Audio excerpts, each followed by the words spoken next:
남자들을 좀 당황하게 하는 표현이 있습니다. 바로 간혹 우리가 나 뭐 달라진 거 없어? 라는 이야기를 들을 때입니다. 이 남자들은 이런 이야기를 듣게 되면 순간 당황하게 됩니다. 무엇이 달라진 걸까?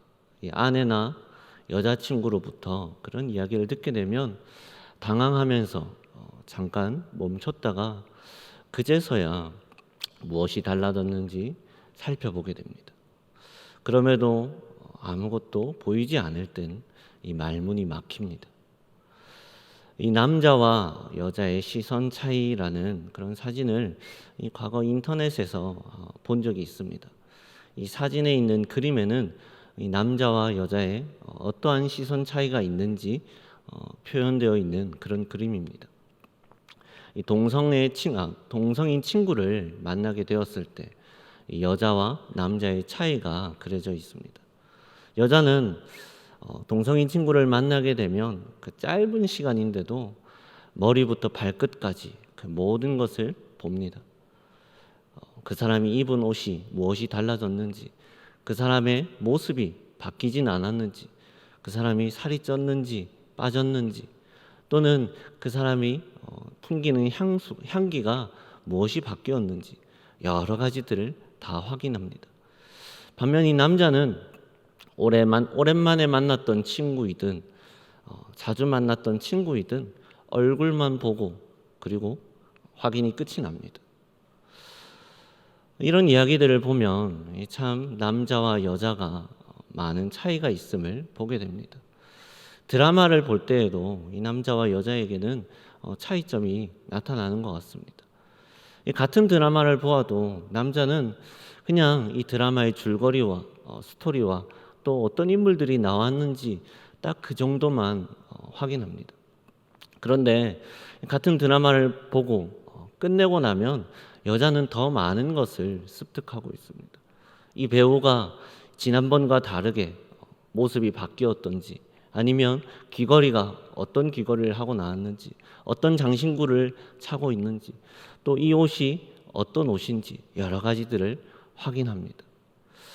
참 이런 모습에서 남자와 여자에게는 시선의 차이가 있다라는 것입니다. 대체적으로 여성이 이러한 것에 더 관심을 갖게 됩니다. 그러한 점에서 볼 때 화려하고 아름답다라는 표현은 남자보다는 여자에게 더 맞는 옷 같이 느껴집니다.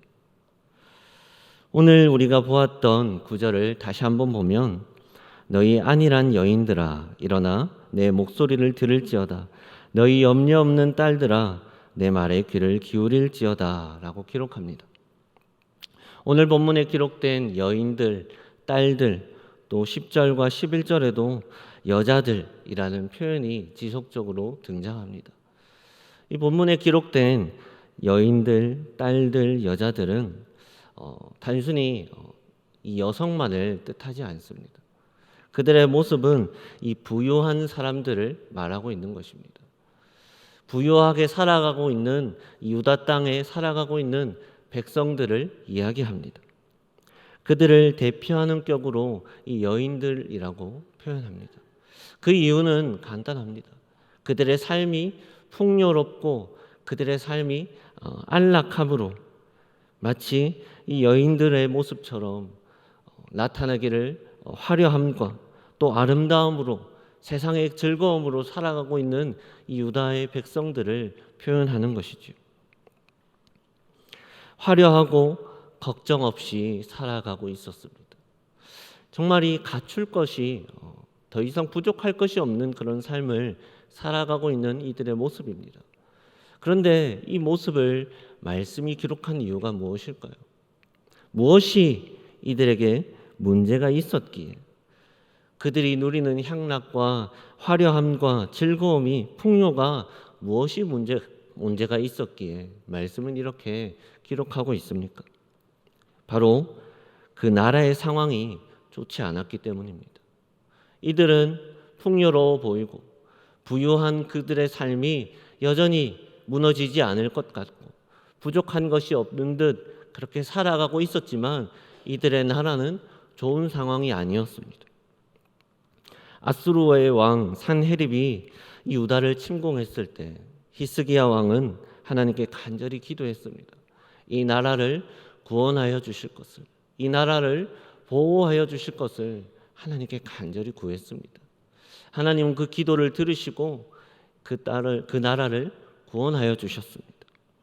유다 땅은 또 다시 아수르의 위협을 받고 있었습니다.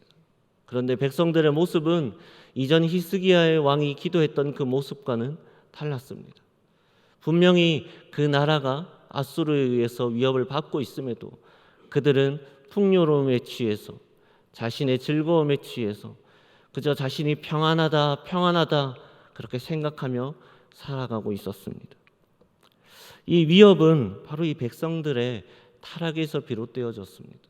단순히 나라가 부강한 나라에 의해서 위협받았다라고 끝나는 것이 아니라 이 유다 땅이 위협받았던 가장 큰 원인은 그들의 백성이 하나님 앞에서 옳지 못하게 살고 있었기 때문입니다.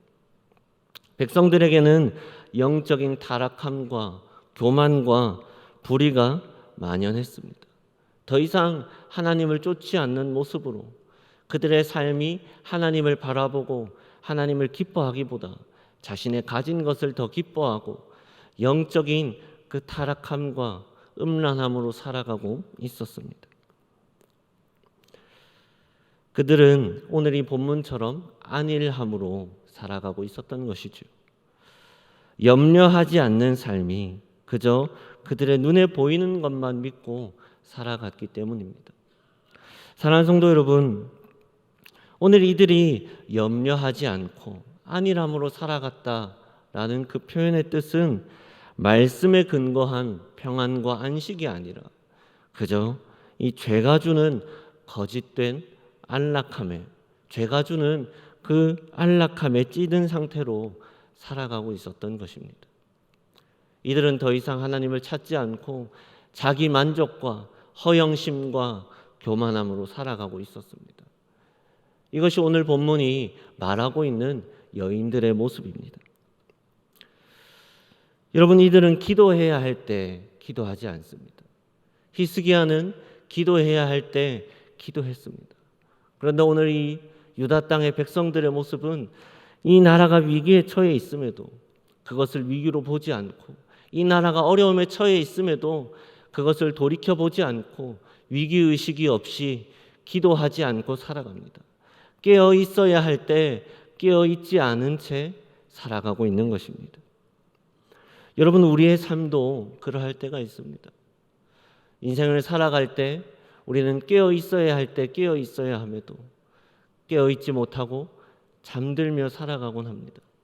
기도해야 할 때 우리는 기도해야 함에도 기도하지 않고 살아가는 자들의 모습을 보곤 합니다. 사랑하는 성도 여러분, 우리의 모습이 그렇지 않기를 바랍니다. 내 삶 속에서 하나님을 바라보아야 할 때 우리가 늘 깨어 기도할 수 있는 자들이 될 수 있기를 바랍니다. 죄에 대해서 무감각해져가는 이스라엘 백성들의 모습이 나의 모습이 아니라 늘 죄에 대해서 민감하게 반응하며 기도해야 할 때 기도할 수 있는, 깨어서 늘 하나님 앞에 나아갈 수 있는 그런 저와 여러분의 모습이 될 수 있기를 바랍니다. 다음으로 10절을 보면 이렇게 말합니다. 너희 염려 없는 여자들아, 1년 남짓 지나면 너희가 당황하리니 포도수확이 없으며 열매 거두는 일이 이르지 않을 것임이니라. 1년 남짓 지나면이라는 뜻은 이제 이 수확물을 거두는 시기입니다. 이들이 갖고 있는 수확물은 늘 풍족함을 낳았습니다. 1년이 지나면 그들에게 또 풍족함을 낳아주었고 또 그들의 허영심을 채우기에 충분한 그런 곡물들을 주었습니다. 그런데 오늘 말씀은 심판에 대해서 기록합니다. 그들이 절대 무너지지 않을 것 같았고 그들이 늘 붙잡고 있었고 그들이 절대 그들의 삶을 배신치 않을 것 같았던 그 많은 것들이 이제 하나님의 심판 앞에 하나씩 무너지는 것입니다. 1년이 지났음에도 그들은 수확하지 못하게 될 것임을 이야기합니다. 그리고 열매를 거두지 못하게 될 것임을 말합니다. 11절도 이렇게 이야기합니다. 너희 안일한 여자들아 떨지어다. 너희 염려 없는 자들아 당황할지어다. 옷을 벗어 몸을 드러내고 배로 허리를 동일지어다. 이 본문도 심판에 대해서 이야기합니다. 이제 더 이상 그 부유함으로 살아갔던 그들의 모습이 꺾이지 않을 것 같고 그들의 교만과 허영심이 늘 사라지지 않을 것 같이 그들의 부유함이 늘 영원할 것 같았던 그 삶이 하나님의 심판 앞에 서게 되었을 때 어떻게 되어지는지 말씀은 전하고 있습니다. 그들이 그동안 누려왔던 그 풍족함과 평안함이 누구에게서 비롯되었는지, 그들의 힘과 노력으로 채웠던 것이 아니라 하나님께서 그들에게 주셨음을 말씀은 이야기하는 것입니다. 너희의 삶이 너희가 힘으로 이루는 듯하지만 내가 그동안 너희와 함께 하였기에 너희가 기쁨을 누렸고 풍족함을 누렸고 너희의 먹고 마심이 다 나에게서 왔음을 하나님은 전하고 있는 것입니다. 여인들은 옷을 벗어서 몸을 드러냅니다. 여러분, 이 말씀은 바로 슬픔입니다. 그렇게 자신의 화려함을 드러내기 좋아했고 가질 수 없는 것이 없었던 그들의 삶 속에서 늘 그들의 삶의 허영과 교만함이 채워졌던 그들의 삶인데 그들의 모습이 마치 이 옷을 벗어 몸을 드러내고 있다는 것입니다. 화려함을 드러내야 하는 몸이 이제는 수치스러운 그런 몸의 모습으로 나타나는 것입니다. 이 땅에 더 이상 기쁨이 아닌 슬픔이 가득할 것임을 말씀은 기록합니다. 여러분이 화려함으로 나타나야 할 몸이 수치로 변하는 것입니다. 여러분, 저는 이 말씀을 보면서 그런 생각을 합니다. 나도 안일함으로 살아가고 있지는 않는가? 우리의 삶은 늘 예배를 드리고 늘 하나님의 말씀을 읽길 원하고 늘 예배의 자리를 찾으며 나오지만 나의 삶이 평안할 때 예배의 모습들이 늘 익숙해져 갈 때 우리는 간혹 안일함에 빠지곤 합니다. 여러분, 운전을 할 때에도 그렇습니다. 운전을 하다가 가장 사고가 날 때에는 안일할 때입니다. 방심할 때 운전에 사고가 납니다. 저는 그렇게 늘 운전할 때에도 작은 것이지만 늘 하나님께 기도합니다. 몇 년이 지났지만 늘 운전을 시작하기 전에 그 거리가 아무리 짧은 거리일지라도 늘 하나님 앞에 기도합니다. 내 삶이 늘 하나님 앞에 나아갈 수 있도록 내가 늘 하나님 앞에 안일함으로 살아가지 않도록 나는 실수가 많고 나는 부족할지라도 말씀 앞에서는 하나님의 진리 앞에서는 안일하지 않고 하나님의 말씀 앞에서는 내가 바로 세워질 수 있도록 늘 그렇게 하나님께 깨어 기도하기를 원하며 살아갑니다. 사랑하는 성도 여러분, 우리의 모습도 그러할 수 있기를 바랍니다. 이 이스라엘 백성들이 안일함으로 살아갔던 것처럼 우리가 살아가는 것이 아니라 늘 깨어 기도하며 우리의 모습이 방심하지 않고 늘 내 삶에 집중했던 그런 모습이 아니라 교만함으로 허영심으로 채워가는 나의 모습이 아니라 내 삶이 하나님 안에서 깨어지고 내 삶이 하나님의 말씀으로 채워질 수 있는 그러한 은혜가 우리 가운데 넘칠 수 있기를 바랍니다. 12절을 보면 그들은 좋은 밭으로 인하여 열매 많은 포도나무로 인하여 가슴을 치게 될 것이니라. 여러분, 좋은 밭과 또 열매를 많이 맺는 포도나무는 그만큼 건강하다는 것입니다. 여러분, 우리가 어떤 땅을 만약 구입해야 한다면 이 땅이 얼마나 좋은 가치가 있는지를 먼저 보게 될 것입니다. 이 땅의 위치가 어디쯤에 있는지, 지리적으로 좋은 위치에 있는지, 이 땅이 풍요로운 땅인지, 가치가 있는 땅인지 먼저 보게 됩니다. 그리고 그 땅이 정말로 좋은 가치가 있다면, 나에게 돈이 있다면 그 땅을 구매하려고 할 것입니다. 여러분, 그런데 오늘 본문에 있는 밭도 아주 좋은 밭이라고 소개합니다. 그 밭은 너무 좋은 밭이기에 그동안 단 한 번도 배신하지 않았습니다. 늘 맛있는 열매들을 맺어왔습니다. 그리고 자신의 배를 불려왔습니다. 마르지 않을 것 같고 당연히 좋은 결과를 낳을 것 같았던 그 땅이 메말라 버린다는 것입니다. 당연히 풍족함으로 채워질 것 같았던 그 포도나무가, 많은 열매를 늘 나에게 가져다 주었던 그 포도나무가 이제는 내 가슴을 치게 되도록 그 포도나무가 열매를 맺지 않게 됨을 이야기합니다. 여러분, 우리는 늘 결과를 붙잡으려고 합니다. 무언가 내 힘으로 이루어내려고 합니다. 그런데 사실 우리는 결과를 알지 못합니다. 늘 내 힘을 다하고 내가 노력으로 무언가를 일구어내려 하지만 우리는 이 결과를 확신할 수 없습니다. 최대한 내 생각에서 벗어나지 않도록 채우려고 하지만 우리는 결과를 기대할 뿐이지 결과를 확정하지는 못합니다. 그렇게 우리는 늘 노력하지만 두려움이 늘 우리의 마음 한켠에 있습니다. 늘 최선을 다하지만 그럼에도 결과를 알지 못하기에 우리는 걱정하고 근심합니다.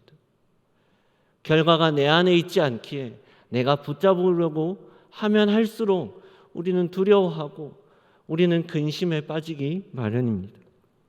사랑하는 성도 여러분, 이 결과는 우리에게 있지 않습니다. 바로 하나님에게 있는 것입니다.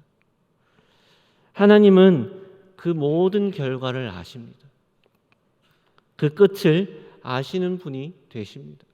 하나님이 우리의 창조주 되신다라는 그것은 우리의 모든 시작과 끝을 아신다라는 것입니다. 우리를 창조하셨던 것처럼 우리의 주관자 되심으로 우리의 결정권자가 되신다라는 것입니다. 우리는 간혹 그럼에도 내가 결정권자가 되려고 합니다. 내가 어떻게든 내 힘으로 무언가 일구어내려 하고 내 힘으로 무언가 열매를 맺어내려고 합니다. 그때부터 우리는 망가지는 것입니다. 내 힘으로 무언가 하려고 할 때마다 우리는 나의 부족함을 보게 되고 내 힘으로 하려고 할 때마다 우리에게는 만족함이 있지 않습니다. 다른 이들은 결과를 이루기 위해 노력을 합니다. 사랑하는 성도 여러분, 그런데 우리의 노력은 만들어내기 위함이 아니라 하나님께 내어드리기 위한 노력이 되어줄 수 있기를 바랍니다. 내가 무언가 만들어내기 위함이 아니라 하나님의 뜻이 내 삶 가운데 온전히 이루어지기를 바랍니다.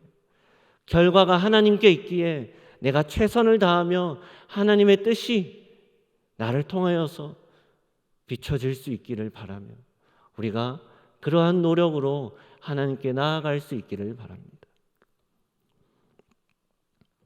13절은 이 땅에 대해서 이렇게 이야기합니다.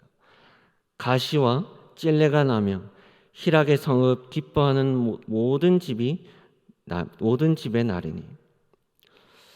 창세기 3장 17절에서 18절을 보면 이 아담과 하와가 죄를 짓고 이 땅이 저주를 받음으로, 아담으로 인해서 이 땅이 저주를 받음으로 그 땅의 모습을 표현합니다.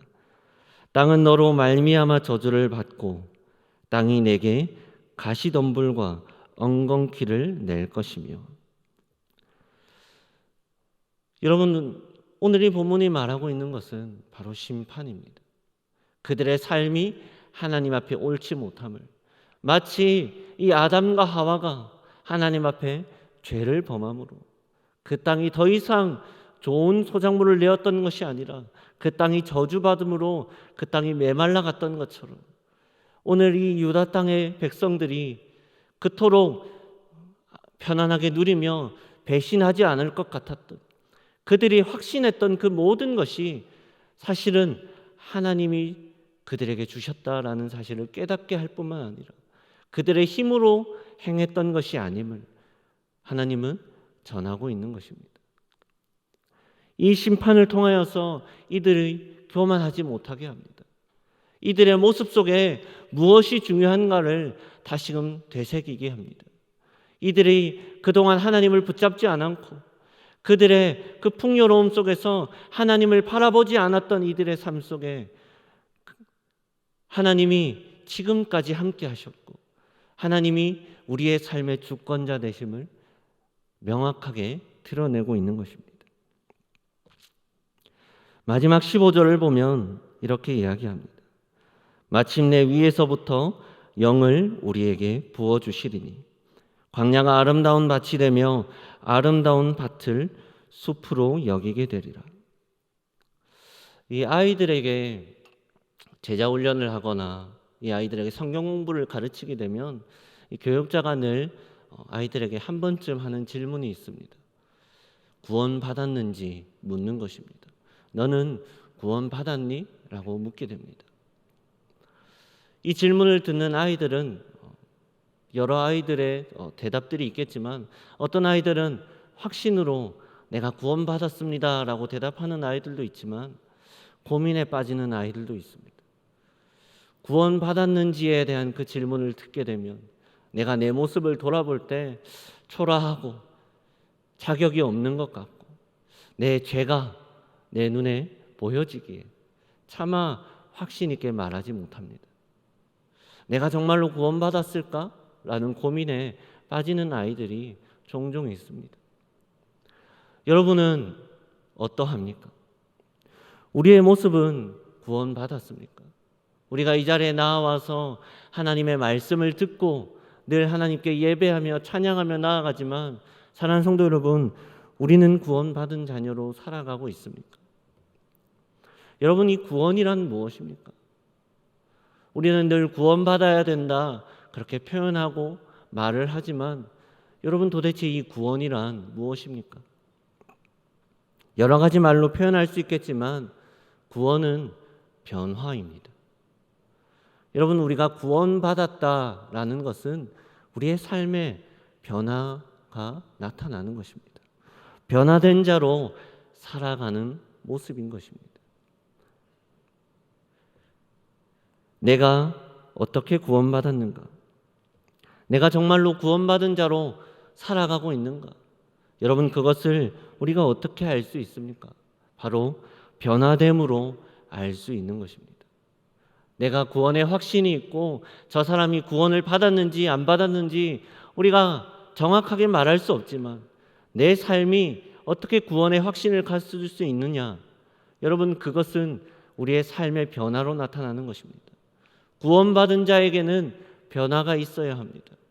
옛 모습을 벗어버린 새 부대에 담은 포도주와 같이 우리의 삶이 더 이상 과거의 것을 붙잡지 않고 하나님이 주신 그 은혜로, 말씀의 은혜로 변화된 자로 살아감이 있을 때 우리는 구원받은 자로 살아가고 있는 것입니다.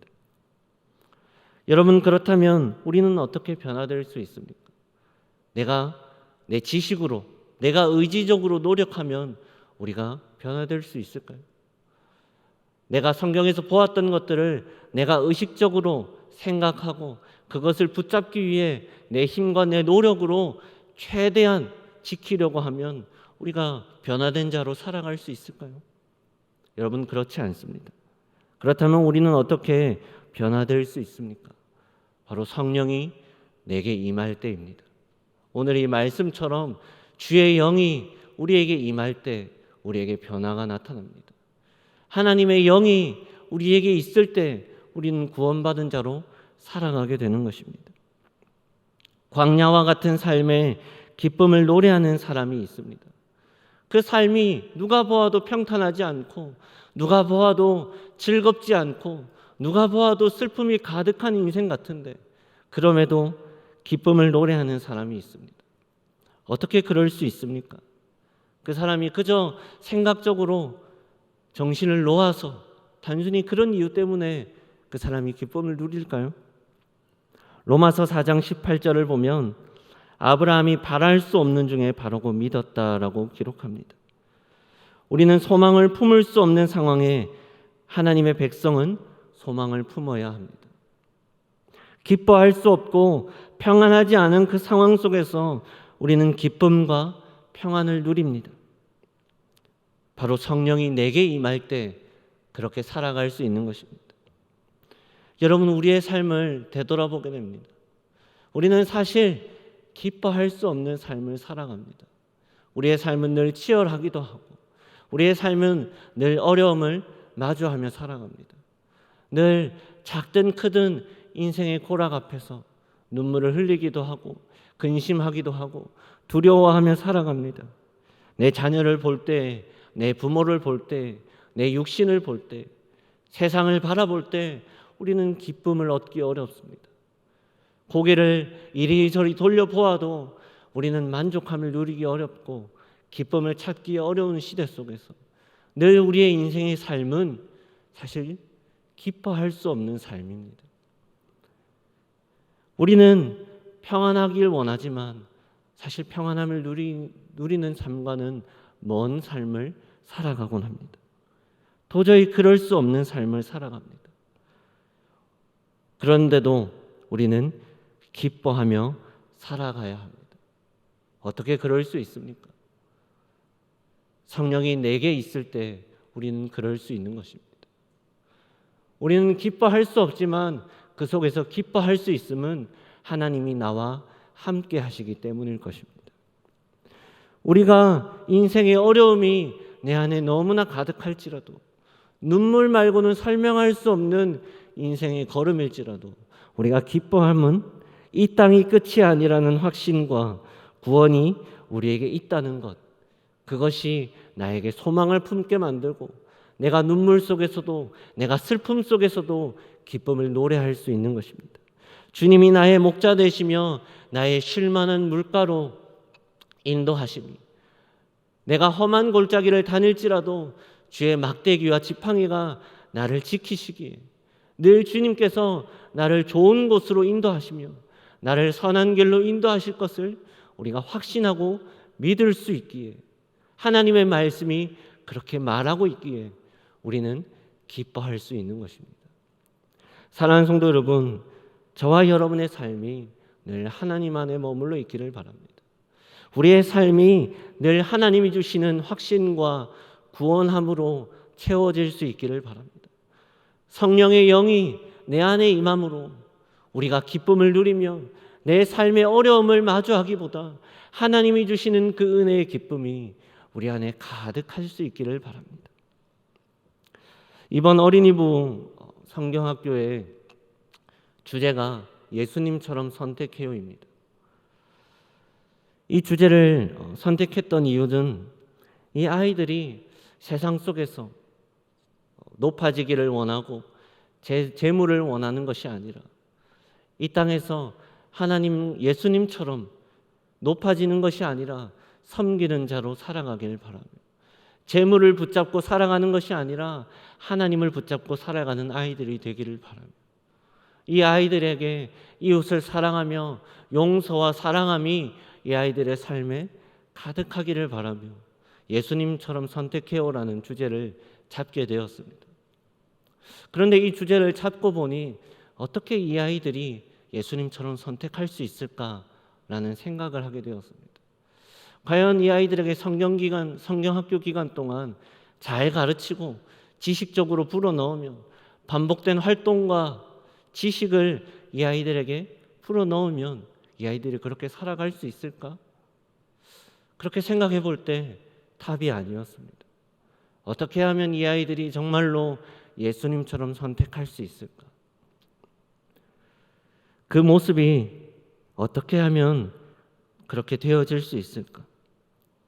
예수님처럼 선택하기 위해서는 성령이 임해야 하는 것입니다. 이 아이들이 그렇게 살아가기 위해서는 그 아이들의 삶에 먼저 변화가 나타날 때, 주님이 성령의 영이 그들에게 임할 때 이들의 모습이 변화되어지고 그 중심이 변화되어지고 그들의 삶이 변화되어지는 것입니다. 변화되지 않고는 예수님을 따라 살 수 없음을 생각해 보게 되었습니다. 사랑하는 성도 여러분, 우리의 삶도 그러합니다.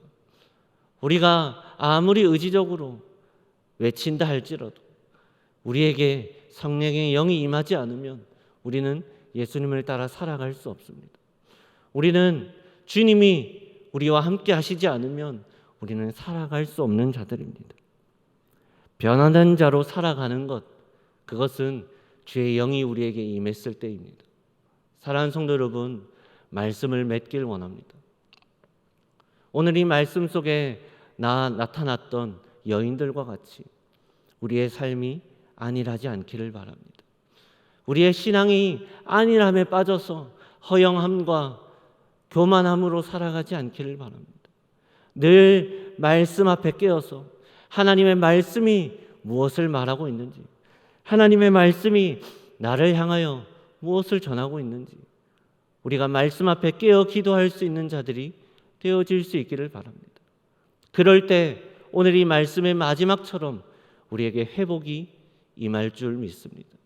성령의 영이 우리에게 임할 때 우리에게 온전한 회복이 있을 줄 믿습니다. 그렇게 살아갈 수 있는 저와 여러분의 모습들이 되어지기를 주님의 이름으로 간절히 바랍니다.